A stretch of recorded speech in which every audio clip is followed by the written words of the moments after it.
Welcome to the Greek Pharaohs.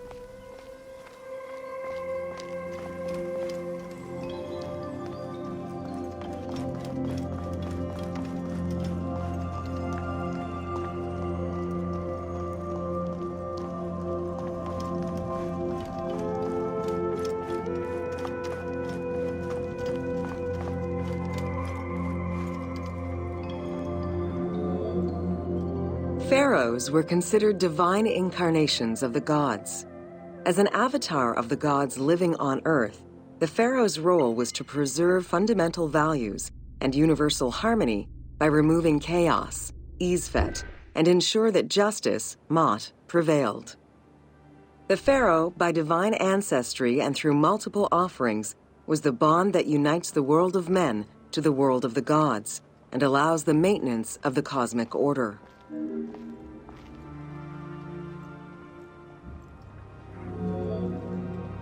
The Ptolemaic dynasty reigned over Egypt from 305 BCE to 30 BCE. The dynasty was called the Ptolemies of the Lagids, in recognition of the founder of the dynasty, Ptolemy Lagos, a Greek general and close friend of Alexander the Great. While Macedonian, Ptolemy Lagos understood that to be accepted by the Egyptian people, he would have to adopt their traditions. Upon assuming the title of pharaoh, he changed his name to Ptolemy I Soter, meaning savior.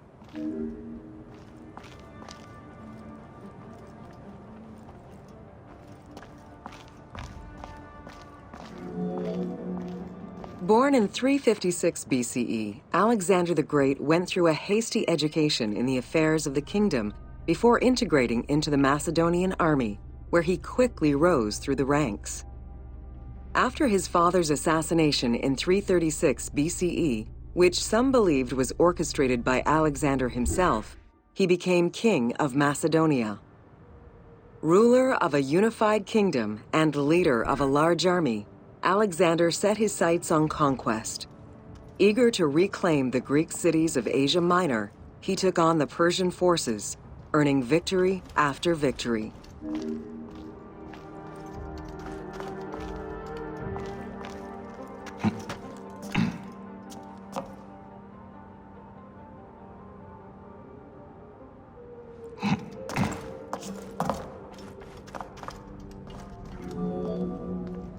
Ever victorious, Alexander the Great marched on, laying siege to city after city until he reached Egypt, where the Persians were defeated yet again. Viewed as a liberator by the Egyptian people, Alexander decided to become pharaoh in due form. He traveled to Thebes to make a sacrifice to Apis, then went to the oasis of Siwa, where he was proclaimed son of Amun. Officially pharaoh of Egypt, Alexander spent much of the winter there and founded the city of Alexandria. Perhaps not coincidentally, being pharaoh allowed Alexander to spread propaganda to prepare further conquests. He resumed his military campaigns in 331 BCE. On his deathbed in 323 BCE, Alexander the Great gifted the satrapy of Egypt to Ptolemy Lagos. Perfectly aware of the value of Egypt, Ptolemy ensured not only the stability of the country's borders, but also its economic and military development. At the same time, he worked with the Egyptian elite to maintain the internal order of the country. By 305 BCE, Ptolemy, well respected both in Egypt and in the Mediterranean, was at the head of the largest fleet of the Hellenistic world. Ptolemy officially took the title of Pharaoh of Egypt in January 304 BCE, on the anniversary of Alexander the Great's death.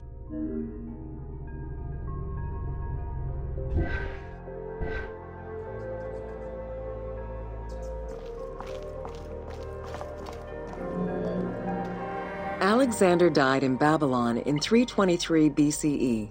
His remains were placed first in a solid gold sarcophagus, and then within another. The casket was carried in an ornate custom wagon, gilded and set with precious stones, and pulled by 64 mules crowned with gold. The funeral procession was diverted to a grandiose temple in Alexandria, built in the conqueror's honor under the orders of Ptolemy I.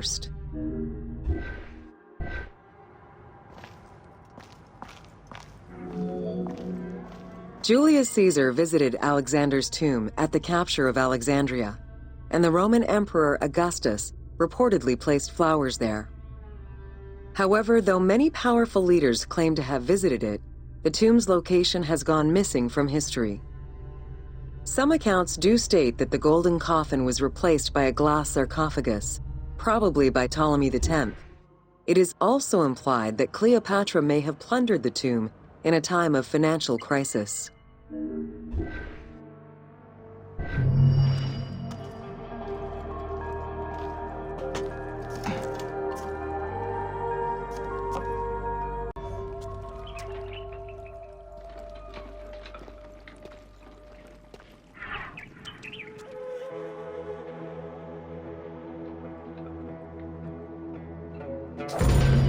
Welcome to Cleopatra, Queen of Egypt.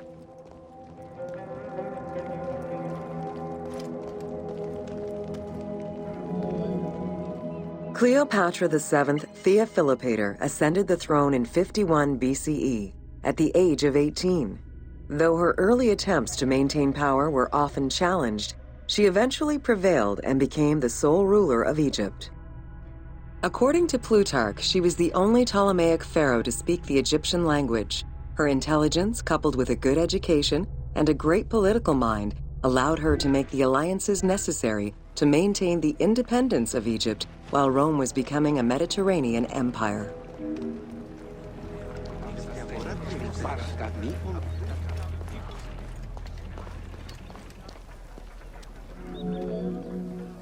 It is important to understand that Cleopatra's knowledge of Egyptian language and keen understanding of the culture allowed her to make powerful ideological referents that resonated with ancient Egyptians.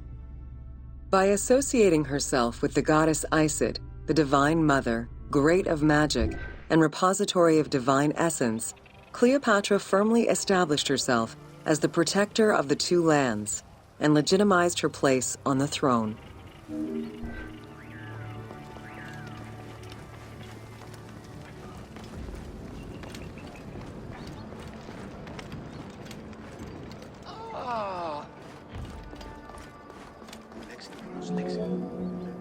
Upon his death in 51 BCE, Ptolemy XII Aulus bequeathed his kingdom to his daughter and eldest son, Cleopatra VII and Ptolemy XIII. As was custom, the siblings were married. The new pharaoh was 10 years old, his sister wife 17. The early years of their reign were not easy. Between 50 and 48 BCE, droughts and floods aggravated Egypt's problems. General Achilles and the royal advisor Pothinos kept intervening in the young ruler's political decisions, and eventually colluded to turn Ptolemy XIII against Cleopatra. By 48 BCE, Cleopatra was in exile. During Cleopatra's exile, the Roman Empire was not without its own internal conflict. Caesar and Pompey were at war with one another, and after his defeat in 48 BCE, Pompey fled to Alexandria in the hope of finding refuge. This turned out to be an unwise decision. Listening to his advisors, Ptolemy XIII elected to have Pompey assassinated, his head kept as a gift, in the hopes of acquiring Caesar's favor. This gambit backfired. Instead of earning approval, the murder of a Roman greatly angered Caesar.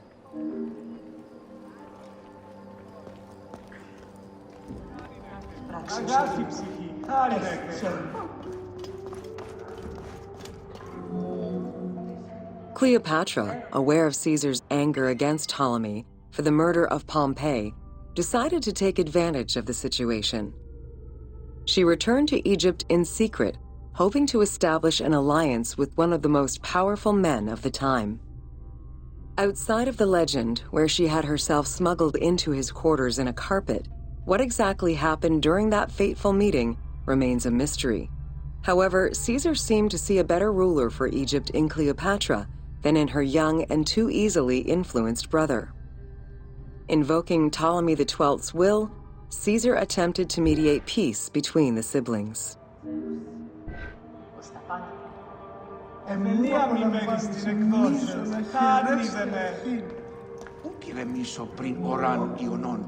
Ptolemy XIII was enraged by the turn of events, and his advisors were none too happy to see Cleopatra return.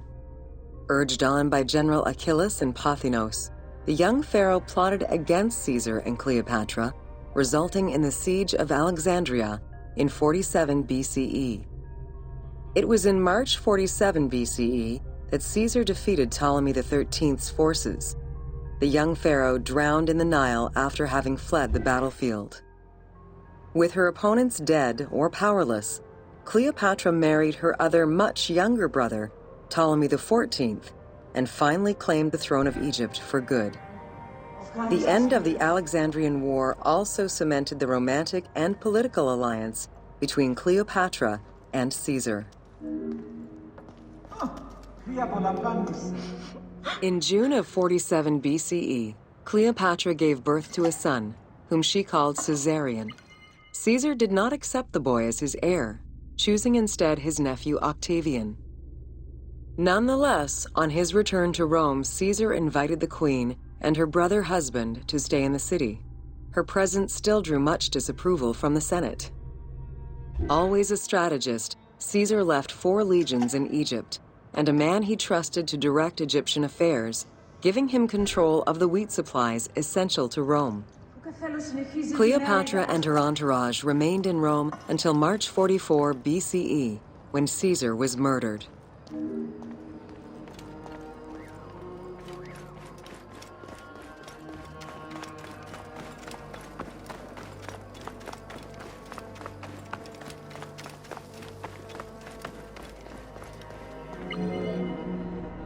Caesar's most faithful ally, Mark Antony, often visited the Queen of Egypt during his stay in Rome.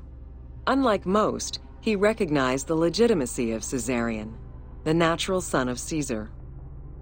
Antony knew he would need the riches of Egypt in order to fight Octavian and claim the Roman Empire. Cleopatra, in return, saw a powerful ally. In the winter of 41 BCE, she arranged a sumptuous tour of Egypt by boat to show Antony the wealth of her country and the power she held as its ruler. A romantic and political relationship followed.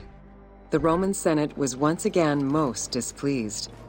To calm spirits in Rome, Antony married Octavia, sister of Octavian.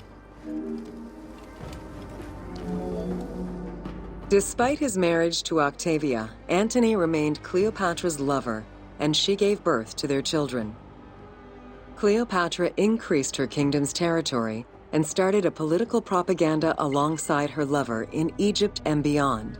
She hoped to create a Ptolemaic federal empire with Alexandria at its center.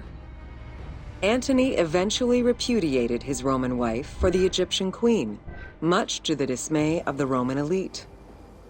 However, while Mark Antony focused on Egypt, Octavian carefully gained military and political ascendancy over him in Rome. Octavian managed his own propaganda campaign and succeeded.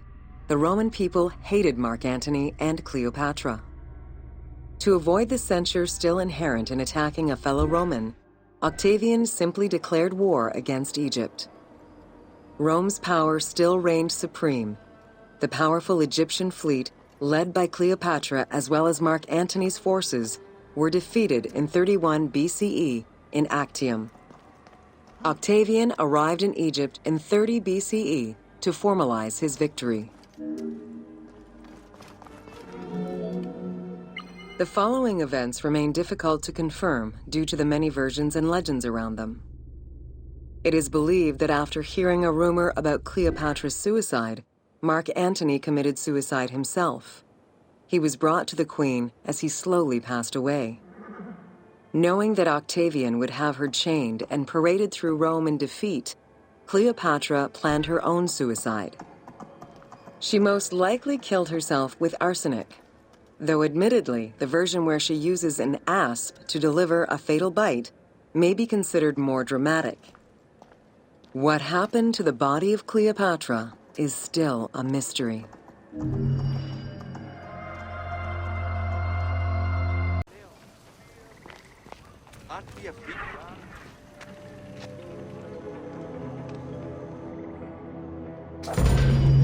Welcome to the Siege of Alexandria.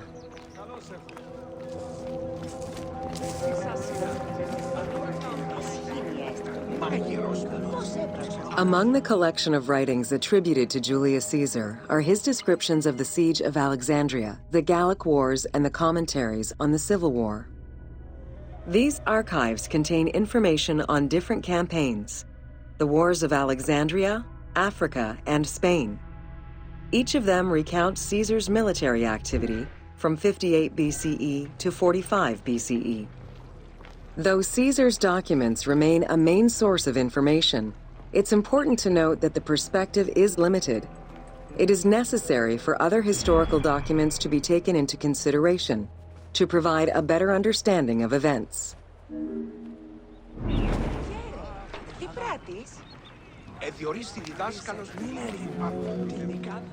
The Siege of Alexandria closely relays the events of the Civil War that led up to the event and describes how Caesar was besieged in the palace of the Ptolemies. Other ancient authors have left equally valuable and sometimes contradictory information.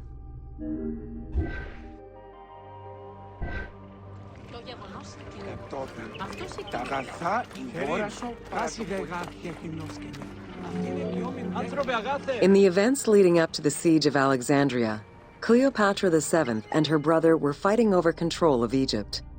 Young King Ptolemy XIII's regent, Pothinus, had firm control over the young pharaoh, and an outmaneuvered Cleopatra soon went into hiding. This set the stage for Pompey's arrival in Alexandria. Having lost his battle against Caesar in 48 BCE, the Roman general turned to his allies, the Egyptians, for safe harbor. But on the advice of Pothinus, Ptolemy XIII had Pompey assassinated in the hopes of earning Caesar's favor. This would turn out to be a most unfortunate decision.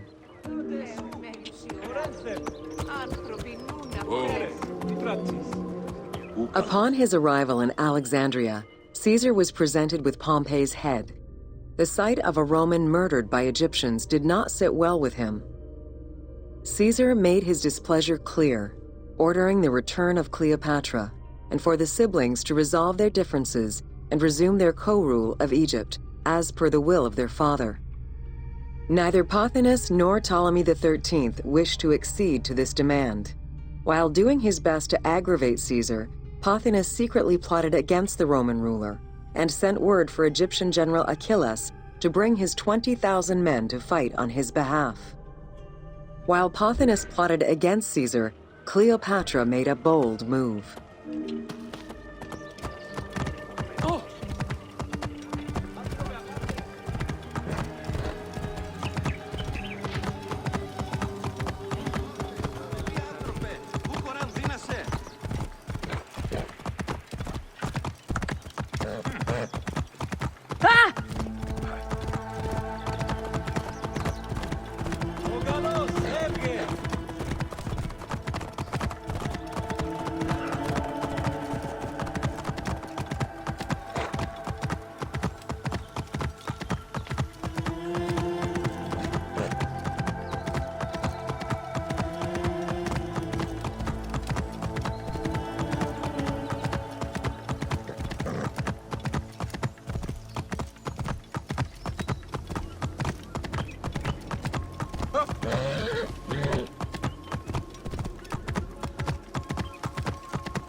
There are various descriptions of the encounter between Caesar and Cleopatra.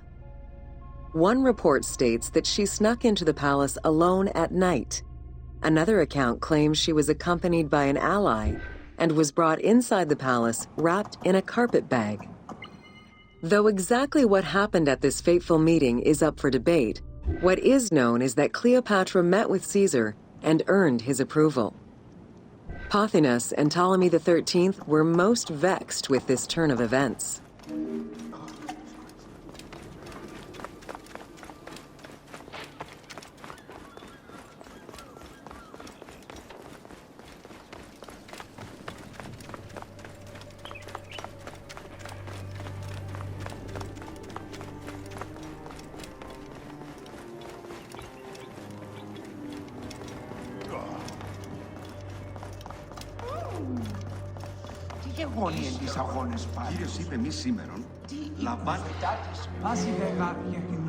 With Cleopatra finally present, Caesar chose to act as mediator between the siblings in the hopes of a peaceful resolution. It did not take long for things to sour. During a banquet given to celebrate the reconciliation, there was an assassination attempt on Caesar. It was the Roman leader's own barber who thwarted the attack. Once it was revealed that the king's regent, Pothinus, had ordered the attack, Caesar had him executed. He then placed the young king under guard.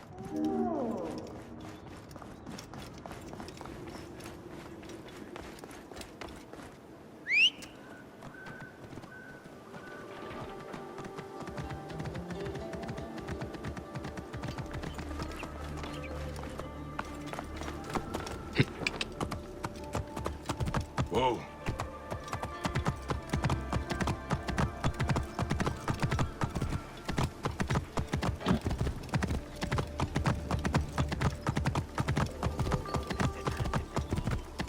Whoa.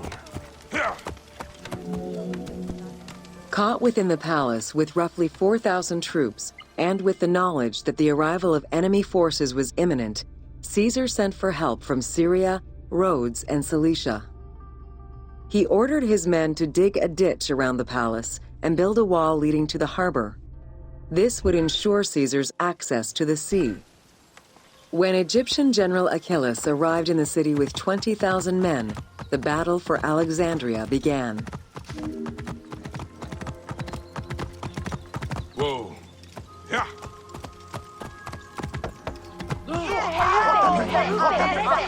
With so few men at his disposal, Caesar could not risk a battle just yet.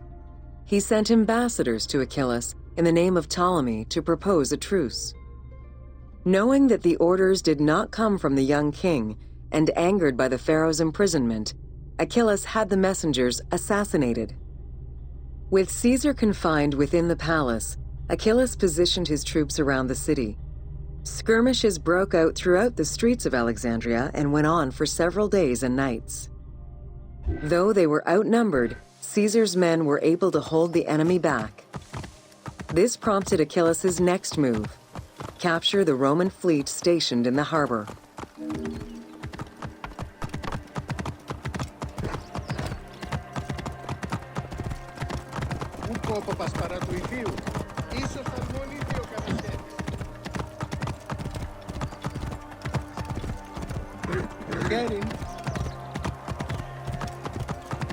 Εσού ελάβνην ούκυγνος κόμιν γε, γης βέλτιστο.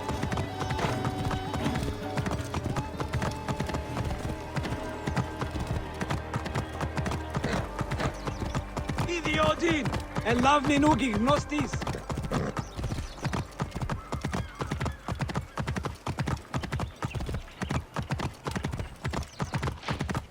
Αμάξα ελάβνης χαρκακίστεως, αμέλισσο. Although the palace offered protection, losing the port meant the end of help and supplies. Caesar knew he had to protect the fleet. While he and his troops succeeded in regaining control of the port, he knew it would be impossible to sustain. Caesar ordered the burning of the ships. With passage back to the palace closed off, he headed for the lighthouse of Alexandria.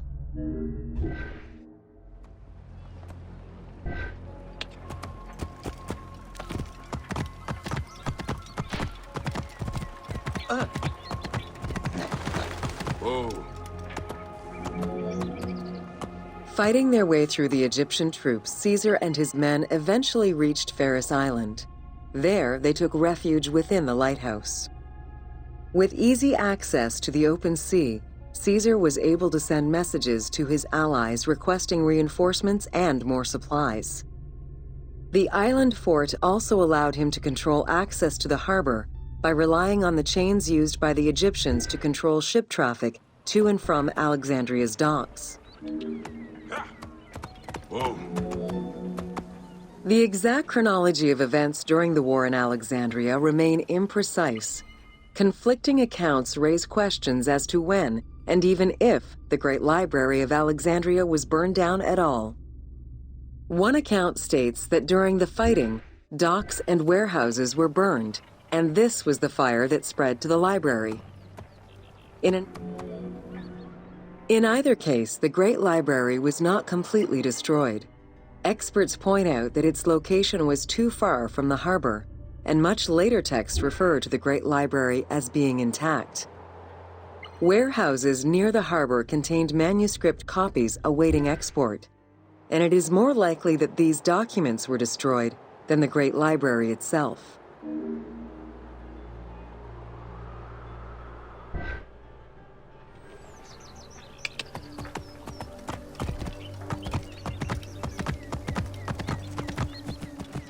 Whoa. The destruction of the Great Library may have been due to a number of fires over the ages. Its end was probably closer to the 4th century CE, when the Christian Emperor Theodosius I ordered the closure of all pagan temples. While some documents survived after being moved away, it remains unclear just what knowledge may have been lost.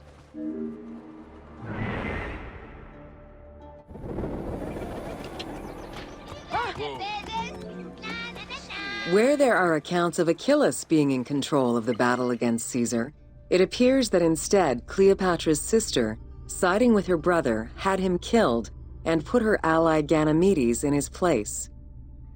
Ganymedes proved a valuable tactician for the Egyptian side. It was his idea to cut Caesar's access to the harbor, thus trapping Caesar at the palace. Whoa. During the time of Ptolemy I, canals had been dug throughout Alexandria to provide fresh water. Ganymedes had his men take control of these canals.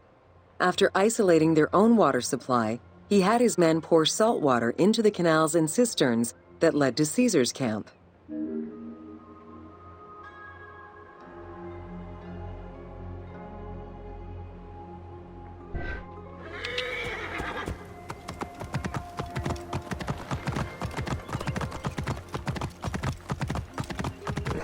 Whoa. Panic erupted in Caesar's men. They wouldn't last long without fresh water.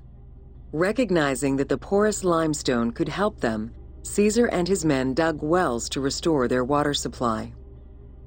Days later, the 37th Legion, comprised of Pompey's soldiers, arrived by ship. Unable to come ashore due to the winds, Caesar risked going out to meet them on the peninsula, Cape Chersonese. When the enemy learned Caesar's location, they rushed to intercept. Despite an obvious advantage for the Alexandrians, Caesar, with a Rhodian ship full of skillful sailors, emerged victorious.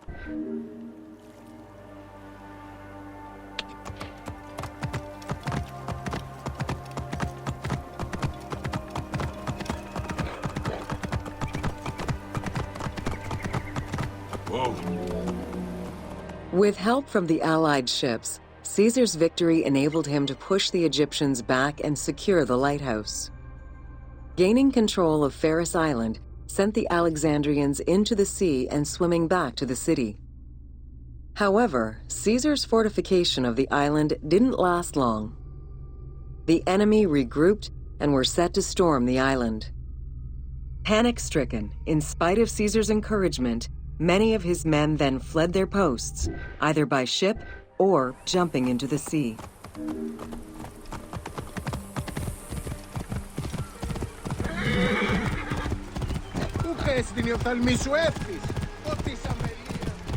Whoa. Caesar attempted to retreat, but Port Eunostos' harbor was overrun with enemy ships, preventing escape.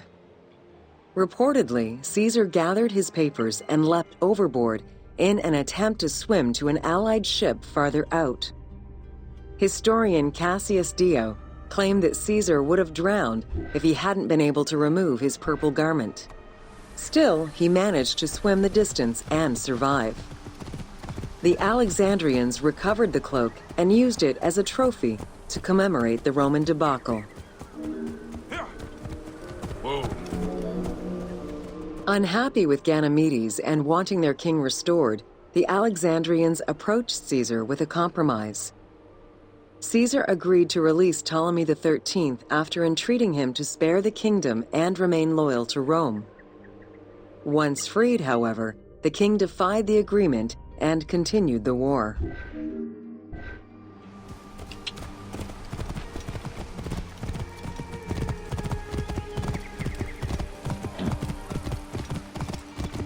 Whoa. By this time, a faithful ally of Caesar's, Mithridates, arrived in Egypt, clashing with Ptolemy's troops at Pelusium. Outnumbering the enemy, Mithridates secured the region between Pelusium and Alexandria. Ptolemy, warned of Caesar's ally marching on Alexandria, sent his troops to prevent passage over the river.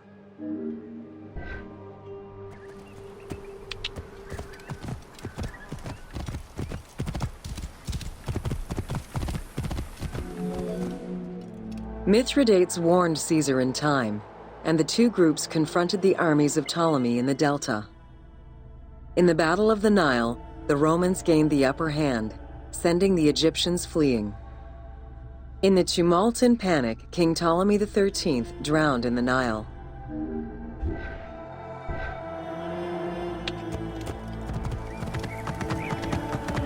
Whoa. After the siege ended, Cleopatra VII married her younger brother, Ptolemy XIV, enabling her to reign over Egypt until 30 BCE. Under her rule, Alexandria settled into its position within the Roman Empire and eventually surpassed Athens as one of the most important cities in the Roman Empire. Julius Caesar remained in Egypt for a short time. He and Cleopatra would later have a son named Caesarion.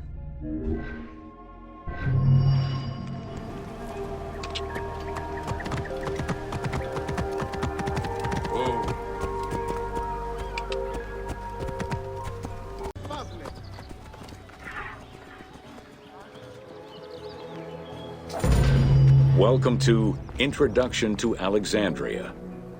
After conquering Egypt in 331 BCE, Alexander the Great decided to build a new city, which, as per his habit, he named after himself. After his death, Alexandria quickly became the capital city of the Ptolemaic kingdom and the most important city of the Greek world.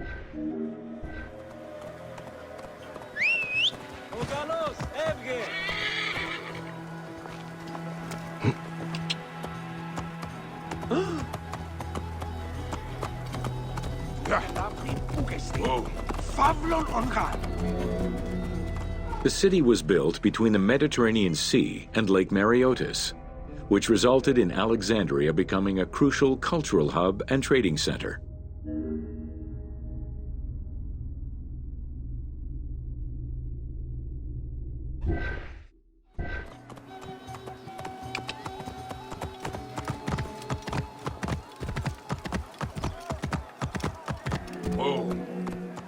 Sumptuous buildings could be seen wherever one turned their gaze: the royal palaces, the many temples, the gymnasium, lush public gardens, and large avenues.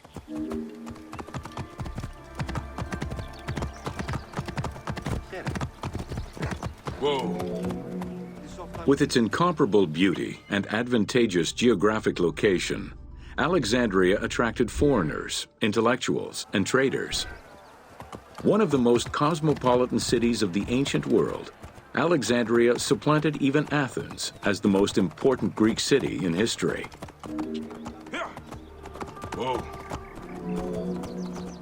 Egyptian obelisks were highly prized by Roman architects. While Roman design previously favored the use of a single monument, Egyptian obelisks tended to come in pairs and were generally located at the entrance of temples. Several ancient Egyptian obelisks are still in existence today, though many are spread out across the world in locations such as Paris, Rome, New York, and London. All of this shows that Alexandria was significantly influenced by the rich past of Egypt. Whoa. Alexandria had several main streets. Its most famous artery was the Canopic Way. It was lined with sumptuous buildings, houses, and temples, and was roughly 8 kilometers in length. This street was one of the most important shipping entrances to Alexandria, and often hosted processions and festivals.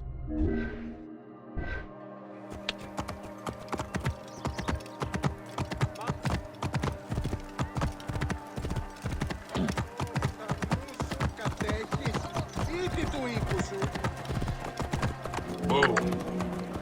The width of the street, 30 meters, was abnormally large even by Greek standards.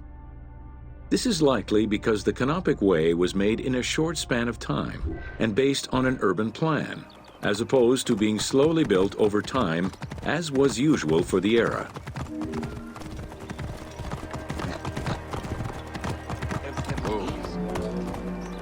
The Canopic Way originated in the western cemeteries, skirted the gymnasium, and then exited the city to head east through massive doorways towards Canopus. This structure was known as the Canopic Door.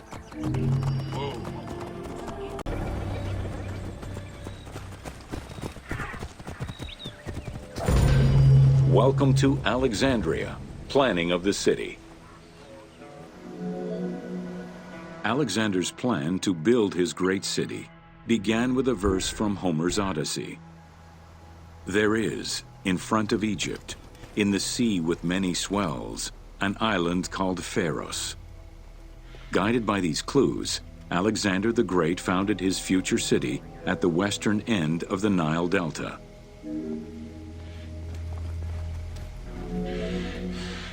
Though Alexander considered this location ideal for his great city, it presented considerable challenges.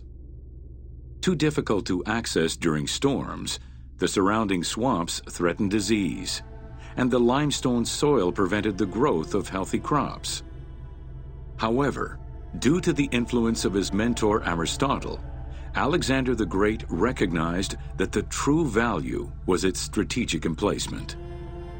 Alexander knew that in controlling Pelusium to the east, Memphis to the south, and his crowning glory Alexandria to the west, he would create a triangular stronghold, allowing him to control the entire delta while giving him access to the Mediterranean.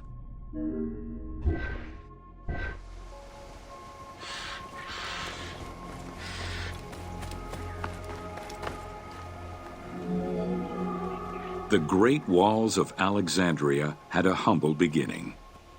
Lacking chalk to outline the future city's foundations, architects were forced to use flour instead. Clouds of migrating birds swept down and ate the flour, erasing the plans. This prompted Alexander to seek guidance from the oracles, who reassured him that his future city was destined to feed a large population.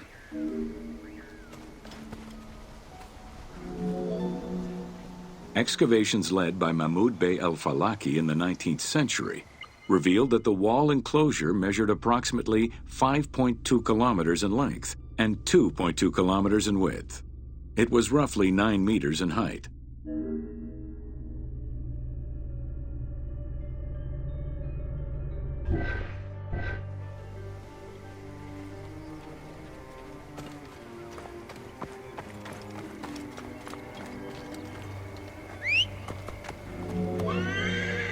These formidable ancient walls would resist a number of attacks, including fending off the king of Syria in 169 BCE. It wasn't until 295 CE that they eventually fell to Roman Emperor Diocletian, and this only after 8 months of relentless assault. Ο Διαμελίας, ούγαρε λαύνη γιγνώσκης, την άμαξαν δι, του αποφέρει.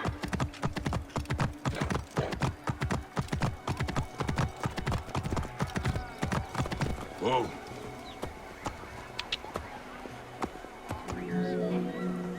Alexandria's principal architect, Dinocrates, chose a Hippodamian grid plan. The grid maximized functionality, with wide, straight roads and canals running beneath them. Alexander recognized the military value of the city's design. The wide, parallel streets gave him optimal surveillance of the city, while allowing the unobstructed flow of troops.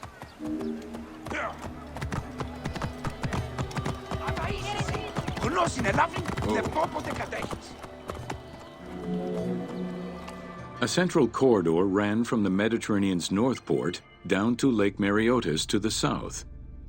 This thoroughfare acted as an unobstructed link for commercial trade and travel between the two ports. Many of the streets were bordered with grand buildings and parks, including Canopic Street, with its impressive gate bordering the eastern end.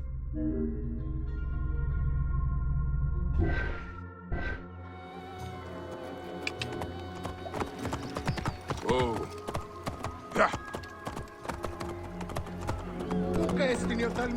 Alexandria was most likely built upon an already existing Egyptian village.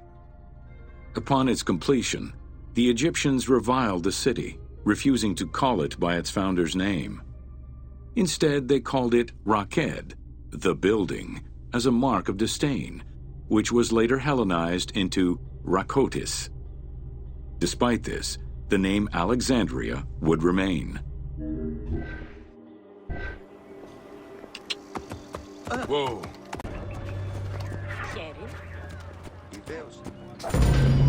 Welcome to The ports of Alexandria were a major commercial hub, effectively connecting Egypt with the Mediterranean regions and beyond. A tremendous amount of materials and goods flowed through the city on a daily basis. The large port market was called the Emporion. It was there that merchandise was traded by the ship owners, called nakliros.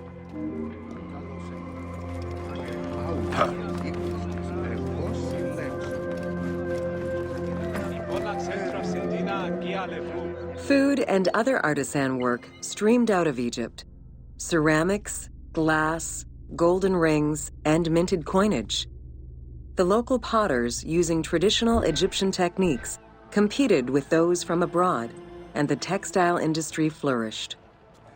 What Egypt did not produce itself was acquired through trade, using local resources such as wheat and papyrus. Most sought after was pine wood from Syria, iron and marble from the Greek islands, gold from Spain, and exotic fruits from Europe. All this commercial activity contributed to the already decadent wealth of the city. The wood imported to Port Mareotis through Alexandria's seaward ports was used in the nearby shipyards, where most of Egypt's ships were built. Employing tens of thousands of shipbuilders, the shipyards contributed to establishing the Egyptian fleet as one of the mightiest of the era. Any wood not used in shipbuilding was further disseminated through Egypt for various purposes.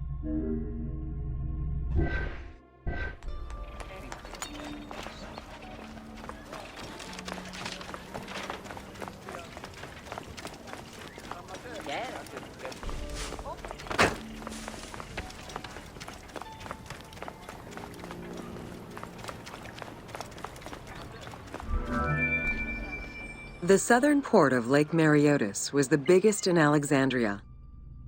Save for a branch angling westward, the lake's size in the Ptolemaic era was roughly 40 to 50 kilometers from north to south. Its waters were maintained by a steady runoff from the Nile. In addition to the lake, a man-made canal was created to assist in the transfer of goods from the city to the port using barges, though it is not represented in the game due to its size.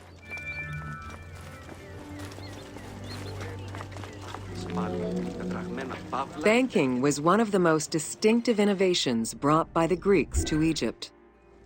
The centerpiece of Alexandria's wealth was the royal systematization of taxes on almost everything. Basic items such as salt, oil, beer, wheat, and linen were heavily taxed. As a result, the royal treasury of Alexandria was able to ensure the economic stability of most of the administrative areas of Egypt.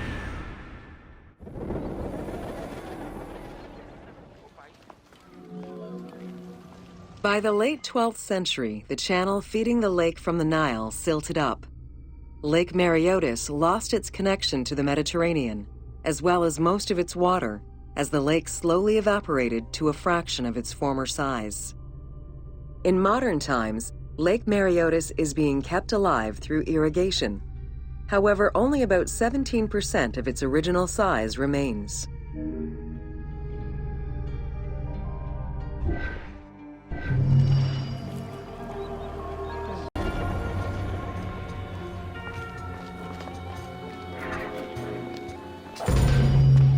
Welcome to Alexandria, City of Celebration. Like most Greek cities, Alexandria offered multiple forms of entertainment. Most were related to cults, religious practices, and the festivities surrounding those practices. Among those festivities, the most important ones were the dynastic celebrations, instituted in honor of the deified Ptolemaic kings and queens. These celebrations could go on for many days and included sacrifices, offerings, processions, and public banquets. Games and competitions were organized whenever possible in locations such as the stadium, the Hippodrome, and the gymnasium. The residents of Alexandria favored such events where athletes, poets, and musicians from Egypt and other cities of the Greek world competed. Like all good Greek cities, Alexandria had a theater. The architecture of this structure is Roman in style. This is because the team duplicated a theater from Cyrene. Roman theaters were usually semicircular and built from scratch on a flat area with structures designed to enhance oration. Greek theaters were more oblong. At the theater, one could witness the plays of contemporary comic and tragic authors. The play you are witnessing below is Menander's Dyskolos, more commonly known as the Grouch, a late and popular entry in the Greek comedies.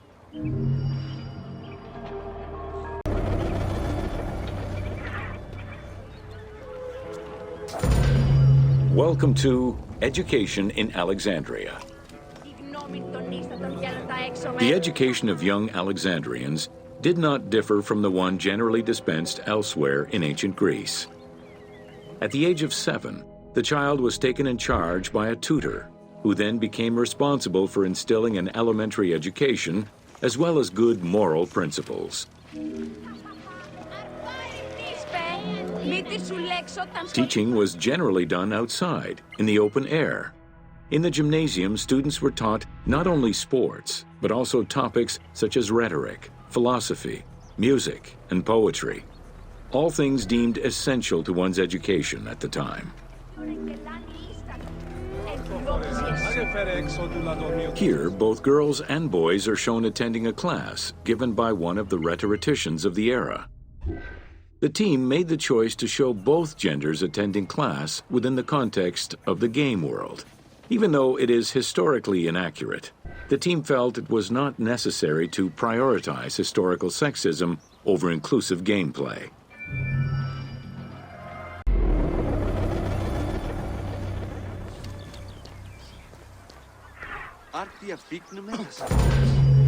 Welcome to the Great Library of Alexandria.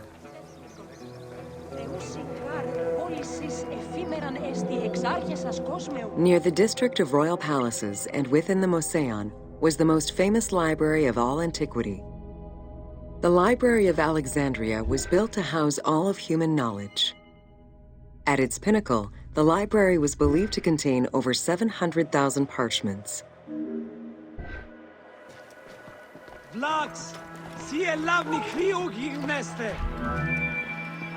Throughout the centuries, fires and wars between Christianity and paganism destroyed the library, leaving nothing behind. The loss of the building, and more importantly, its vast collection, is immeasurable. As no descriptions are available, the team's rendition of the Library of Alexandria was inspired by the visuals of the Library of Chalcis at Ephesus.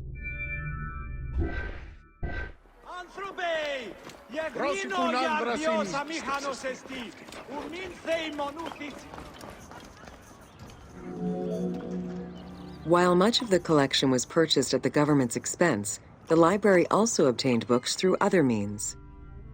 Any books owned by travelers coming through the city were seized to be copied for the library.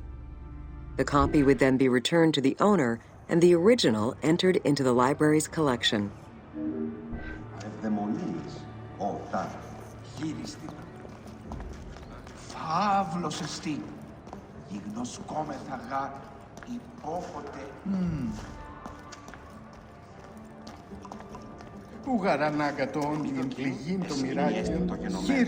Alexandria offered unrivaled intellectual and cultural attractions.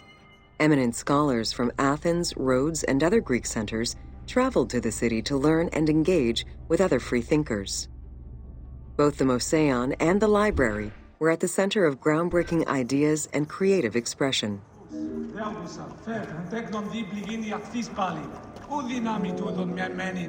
The great minds of antiquity were usually well-versed in many disciplines, which were often associated to specific schools of thought. The Peripatetics, the Stoics, and the Cynics were among the most well-known schools of the time. It is clear that Alexandria lived up to its fundamental role as a city for intellectuals, nurturing many great minds whose impact reverberates through our modern world.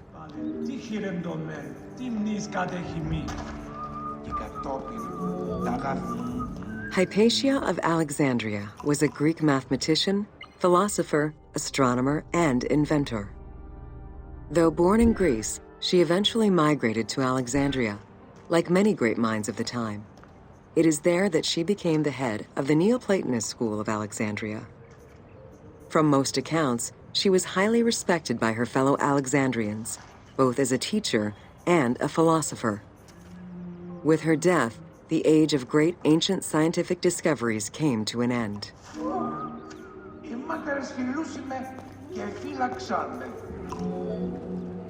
Callimachus was born in Cyrene and educated in Athens. After his studies, he moved to Alexandria to work in the great library. A poet and a critic, he strongly rejected the epic format of Homeric poems, and instead fervently supported a shorter, more judiciously formulated style of poetry. His epigrams and elegiac poems were emulated by later poets. His work was extremely popular, second only to Homer's own works.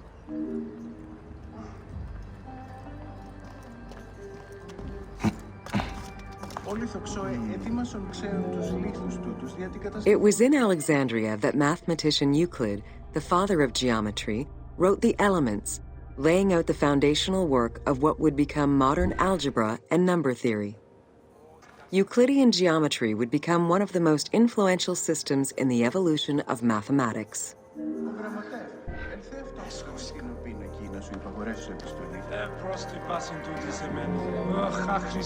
How do you calculate the circumference of the Earth? With a camel, 2 sticks, and shadows cast by the sun. This is what Eratosthenes of Cyrene described in his principal work, Geography, while he was director of the Great Library of Alexandria. He is credited for the invention of the armillary spear around 250 BCE.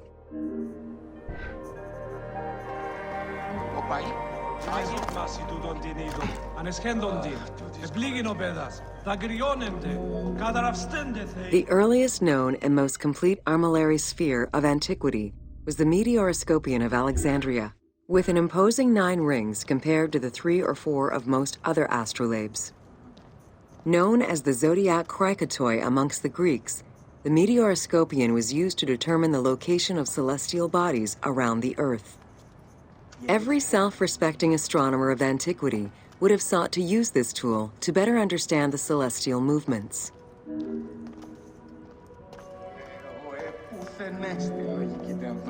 Pythagoras of Samos was a well-known and respected philosopher and mathematician.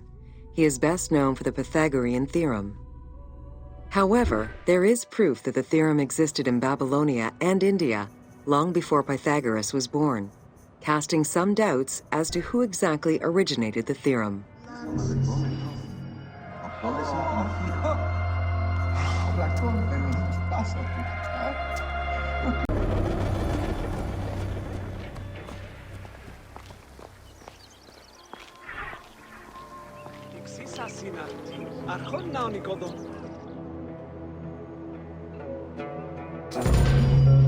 Welcome to the Mouseion of Alexandria.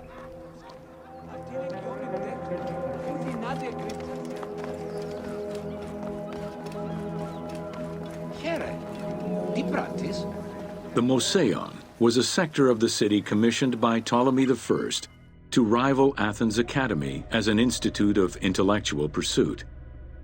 Dedicated to the 9 inspiring muses, the Mouseion became a great center for philosophical and scientific enlightenment. It welcomed scholars from many kingdoms, inviting them to share knowledge in literature, science, and geography. The Mouseion was designed so that its buildings and grounds would accommodate free thinking, debate, and presentation. Meeting spaces and theaters surrounded a main courtyard.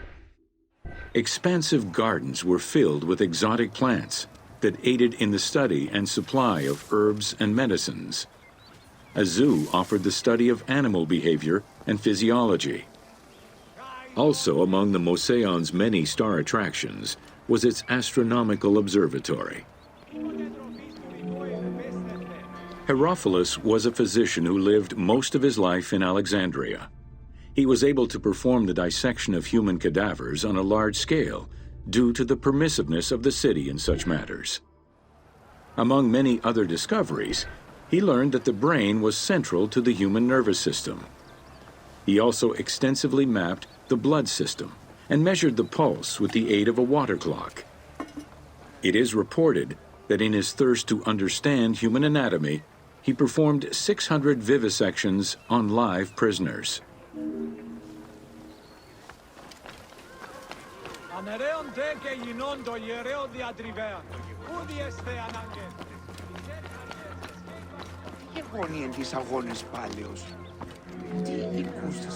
In order to be free to pursue their research, scholars were fed and housed at the Mouseion at the government's expense. This freedom provided Alexandria's scholars a meeting space for intellectual pursuits and a haven for spiritual peace. Though nothing remains of the original Mouseion, it lives on as the legacy of our modern museums.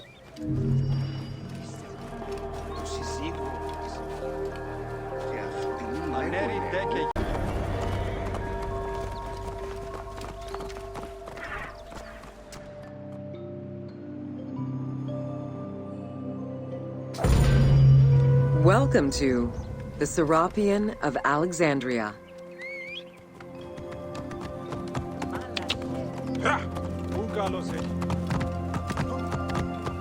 Whoa. In a city of numerous magnificent attractions, the Serapeion was considered to be the most beautiful temple of Alexandria. Located southwest of the city on a small hill known as the Acropolis, the sanctuary was constructed during the reign of Ptolemy III, upon foundations which had existed since the reign of Ptolemy I Soter. Yeah. Whoa.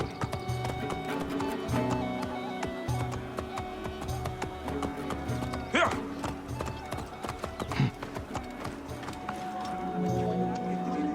Visitors of the Serapeion climbed 100 steps to reach the courtyard. Libraries were installed in the porticos surrounding the square building, with its roof and columns adorned with gold and gilded bronze.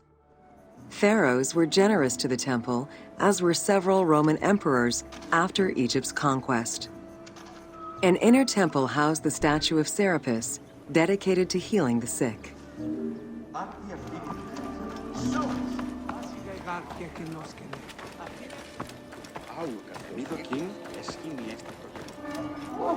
Ανάθεμα μου η ατυχία. Since the 26th dynasty, Greeks in Egypt had gradually integrated the Egyptian cult of the Apis bull to their own rituals. With the establishment of the Ptolemaic dynasty, the cult of Apis was further integrated into Greek religion.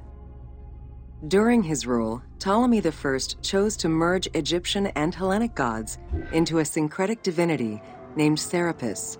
This name was the result of the amalgamation of Osiris and Apis. With this new deity, the Ptolemaic dynasty managed to accommodate similar belief sets for two different cultures, bringing about a new dynastic cult.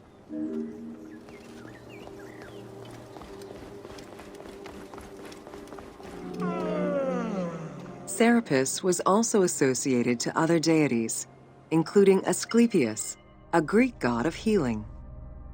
It is possible that, as with the Serapis Temple of Canopus, the sick would visit this sanctuary, sleeping there overnight in the hopes of being healed within its hallowed halls.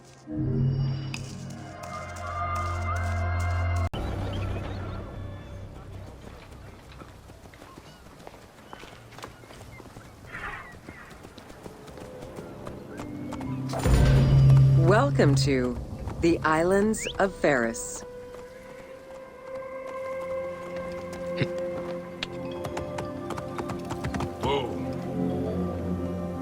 The Heptastadion was a bridge-like causeway connecting the Island of Pharos to mainland Alexandria.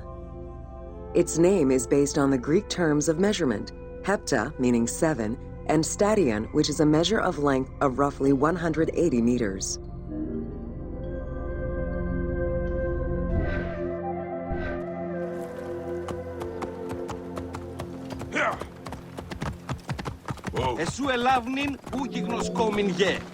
Since its construction would separate the Grand Port to the east and the port of Eunostos to the west, it was designed with channels at each end. These openings allowed passage from one port to the other.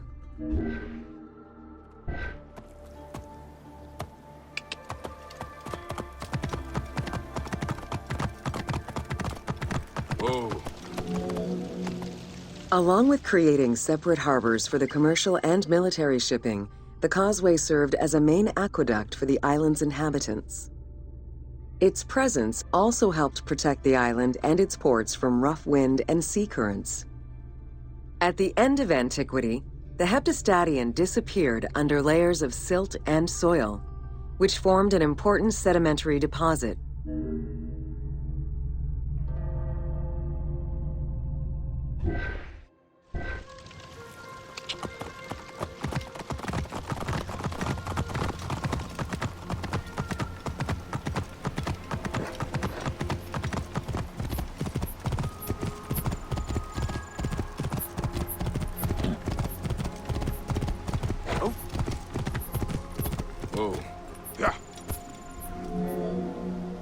While the Serapeion was the most celebrated of the temples in Alexandria, many other temples were built within the city. Most of these structures have been completely erased over time, and there is no way to discern how many existed. However, research of ancient papyri offered tantalizing hints as to the possible location of at least some of the temples.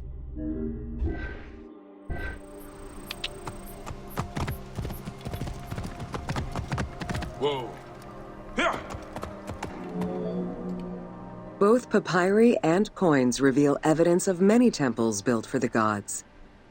Poseidon, the god of the sea, likely had an edifice in his honor west of this island, as well as on the mainland.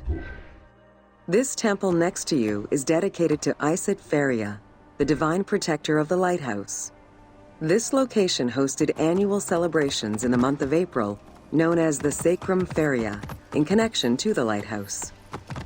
In her incarnation as Islet Fortuna, the goddess carries a rudder and a cornucopia, both symbols of good luck for navigators. Whoa. Considered one of the 7 wonders of the ancient world, the Lighthouse of Alexandria was a source of great pride for the inhabitants of the city. Construction began under Ptolemy I's reign and lasted 15 years. It was completed during his son's rule. Once completed, the lighthouse was dedicated to the gods for the salvation of those who sail the sea. Whoa. Yeah. Built on the Island of Pharos, the stone structure was 3 tiers set on top of one another in a step formation. The second floor consisted of an octagonal tower, and the top floor was a cylindrical tower topped by a statue. The interior provided space for staff rooms and a ramp which allowed the transport of fuel to the upper floors.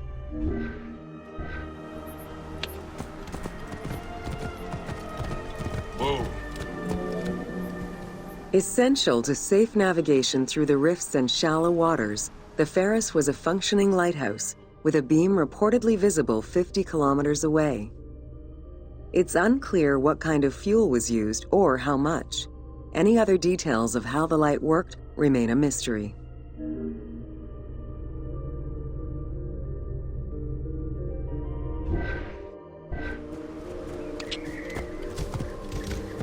Whoa.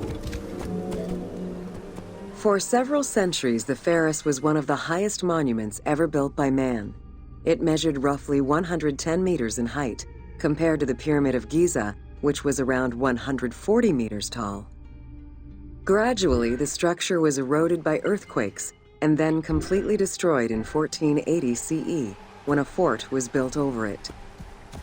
Archaeological excavations on the seabed have uncovered many blocks from the ancient building.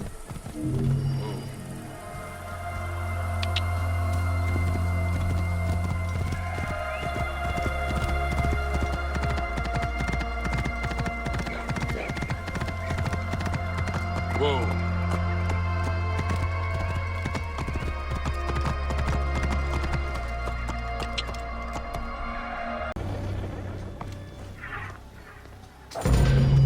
Welcome to the Paneion. The Paneion was a temple built in honor of the god Pan, divinity of nature. This Greek god, often represented as a half-man, half-goat, with a beard, horns, and goat's hooves, was considered the protector of shepherds and herds.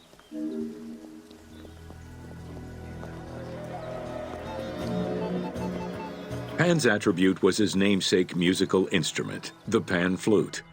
His temples were usually located in caves and on high mountains, and were frequented by shepherds. It is likely that Mediterranean cults adopted the imagery of Pan to symbolize the Christian devil.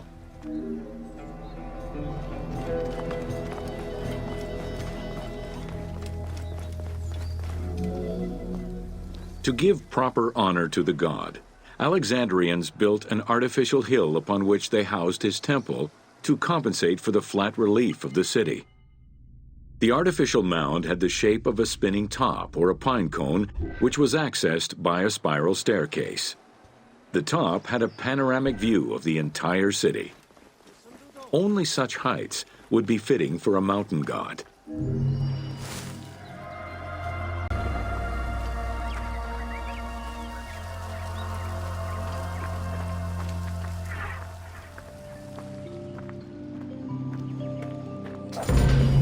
Welcome to the Hippodrome of Alexandria.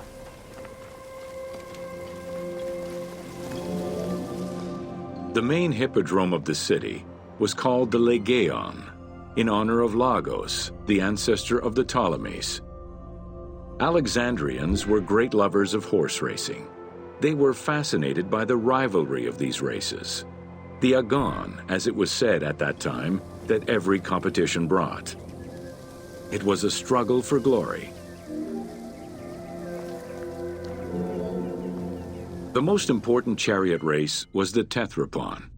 Using 4 horses with the quickest harness to the front right, the charioteer would race for 12 laps, with sharp turns at either end of the hippodrome. The victors were crowned with garlands of olive and received prize money, but the most sought-after reward was to be acclaimed by the works of poets, such as Callimachus and Pindar.